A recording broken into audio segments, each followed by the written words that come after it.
So yesterday in the story, they went to the land of Spells. do as you Waiter. do as you please. Remember, Yeah. they could do whatever they wanted in that land, and luckily they got home, so they weren't stuck. Anyway, let's see what happens today. One afternoon, Silky came to see the children as they were all working hard in the garden. She leaned over the gate and called to them, "Hello, I've come to tell you something." "Oh, hello, Silky dear," cried everyone. "Come along in. We can't stop work because we've got to finish clearing this patch before tea." Silky came in. She sat down on the barrow. "The old saucepan man wants to give a party," she said, and he asked if you will come." "Is it his birthday?" asked Joe. "Oh, no, he doesn't know when his birthday is," said Silky. "He says he hasn't got one. This is just a party. You see, the land of goodies is coming soon, and Saucepan thought it would be a fine idea to go there with a large basket and collect as many good things to eat as he can find, and then give a party in Moonface's room, so that we can all eat the things." "Oh, that sounds fine," said Dave, who loved eating good things. "When shall we come?" "Tomorrow," said Silky, "about 3 o'clock. Will you be all right?" "Oh, yes," said Bessie. "Mother says we've been very good this week, so she is sure to let us come to the Saucepan Man's party tomorrow. We'll be there. When is Saucepan going to get the goodies to eat?" "Tomorrow morning," said Silky. "He said that the land of goodies will be there then." "Well, goodbye. I won't stay and talk today as I have to make pop biscuits and Google buns for tea tomorrow as well. I might make some toffee shocks too." Silky went. The children talked joyfully of the party the next day.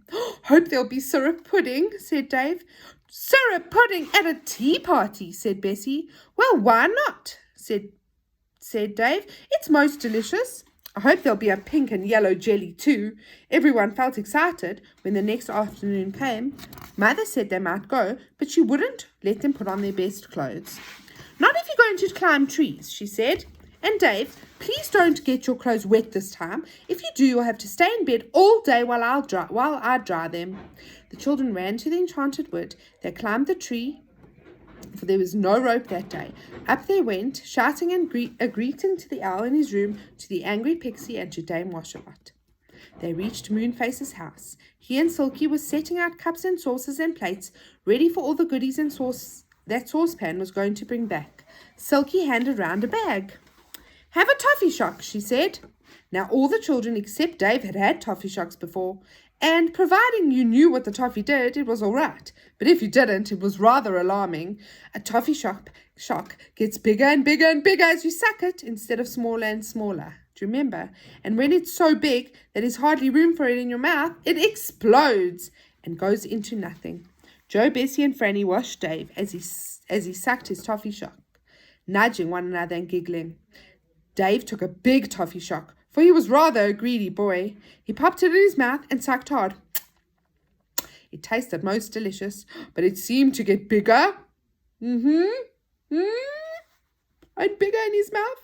Dave tried to tell the others this, for it surprised him very much, but the toffee shock was now so big he couldn't even talk. He said. "What language are you talking, Dave?" asked the others with a giggle. Dave looked really alarmed. His toffee was now so enormous he could hardly find room in his mouth for it. And then suddenly, it exploded. "Oh," said Dave, opening and shutting his mouth. "Oh." "Don't you like your sweet?" said Silky, trying not to giggle. "Well, spit it out if you like, and have another." It's gone," said Dave. Then he saw the others laughing, and he guessed that toffee shocks were not quite the usual kind of sweets. He began to laugh too. "Goodness, that frightened me," he said. "I say, wouldn't I like to give the master at my old school a toffee shock?" Moonface looked at his clock. "Old Saucepan is a long time," he said. "It's 3:30 now, and he promised he'd be really quick." "Hello, here's someone coming now," said Moonface, hearing footsteps on the ladder that led up through the cloud. "Perhaps it's old Saucepan, but I can't hear his kettles clanking." Down the ladder came a wooden soldier. He saluted as he went past. "Hey, hey," shouted Moonface suddenly. "Wait a minute. How is that you live in the land of goodies?" "I don't," said the wooden soldier in surprise. "I live in the land of toys." "What? Is the land of toys up there now?" cried Moonface, standing up in astonishment. "Of course. said the soldier. "The land of goodies doesn't arrive till next week." "Goodness," groaned Moonface as the soldier disappeared down the tree. "Old Saucepan has made a mistake. He's gone to the land of toys instead of to the land of goodies. I expect he's hunting everywhere for nice things to bring down to us. Oh, he's such a dear old stupid that he wouldn't know it was the right land." "We'd better go and tell him," said Silky. "You children can stay here till we come back, and then we'll have a nice tea of pop biscuits and Google buns. Help yourselves to toffee shocks whilst we're gone." "We'll come too," said Bessie, jumping up. "The land of toys sounds exciting. I wish we'd brought a Perenelle, our doll. She would have loved to visit the land of toys." "I suppose it isn't all a dangerous land," said Joe. "Just toys come alive." "Of course it's not dangerous," said Silky. They all went up the ladder. They were very anxious to see what the land of toys was like. It was exactly how they imagined it. Dolls' houses, toy sweet shops, toy forts, toy railway stations stood everywhere, but much bigger than proper toys. Gollywogs, teddy bears, dolls of all kinds, stuffed animals, and clockwork toys ran or walked about, talking and laughing. "This is fun," said Bessie. "Oh, look at those wooden soldiers all walking in a row." The children stared round, but Moonface pulled their arms. Come on," he said. "We've got to find out where the old Saucepan has gone to. I can't see him anywhere." The 6 of them wandered about the land of toys. Clockwork animals ran everywhere. Those are like animals that you wind up and they walk. If you have like animals at home, pretend play ones that like move. A big Noah's Ark suddenly opened its lid and let out scores of wooden animals walking in twos. Noah came behind humming. The Saucepan Man was simply nowhere to be seen. "I'd better ask someone if they've seen him," said Moonface at last. So he stopped a big gollywog and spoken to him. Have you seen a little man hung with kettles and saucepans?" he asked. "Yes," said the gollywog at once. "He's bad. He's tried to steal some sweets out of the sweet shop over there." "I'm sure Saucepan wouldn't steal a thing," said Joe. "Well, he did," said the gollywog. "I saw him." "I know what happened," said Moonface suddenly. "Old Saucepan thought this was the land of goodies. He didn't know it was the land of toys, so when he saw the sweet shop, he thought he could take as much as he likes. You can in the land of goodies, you know, and people must have thought he was stealing." "Oh dear," said Silky. "Gollywog, what happened to the Saucepan Man?" The policeman came running up and took him off to prison," said the gollywog. "There's the policeman over there. You can ask him all about it." The gollywog went off. The children, Moonface and Silky, went over to the policeman. He told them it was quite true what the gollywog had said. Saucepan had tried to take sweets out of the sweet shop and had been locked up. "Oh, we must rescue him," cried Joe. "Where is he?" "You most certainly may not rescue him," said the policeman crossly. "I shan't tell you where he is." And no matter how much the children begged him, he would not tell them where he had put Saucepan. "Well, we must go and look for him ourselves, that's all," said Joe, and the 6 of them wandered off through the land of toys, shouting loudly as they went, "Saucepan! Dear old Saucepan, where are you?" The children, Moonface and Silky, went down the crooked streets of the land of toys, calling the old Saucepan. "Oh, guys, do you think Saucepan can hear?" "No, because he's deaf." "Of course he's deaf," said Joe. "He might not hear us calling him even if he were locked up somewhere near."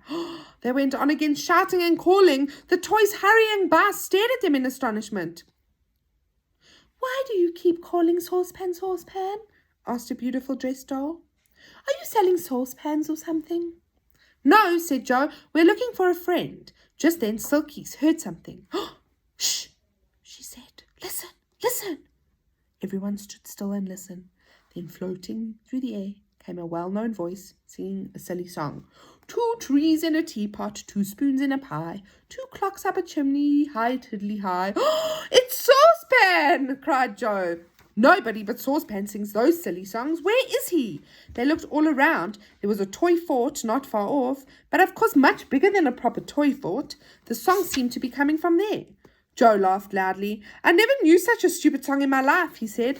"I can't think how Saucepan can make it up. It's coming from that fort. That's where he's locked up." Everyone looked at the red-painted fort. Soldiers walked up and down it. A drawbridge was pulled up so that no one could go in or out.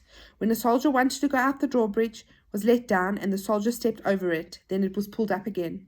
"Well, Saucepan is certainly in there," said Moonface. "And by the way, don't call to him, any of you. We don't want the guards to know that there are any friends of his here, else they may guess we'll try and rescue him."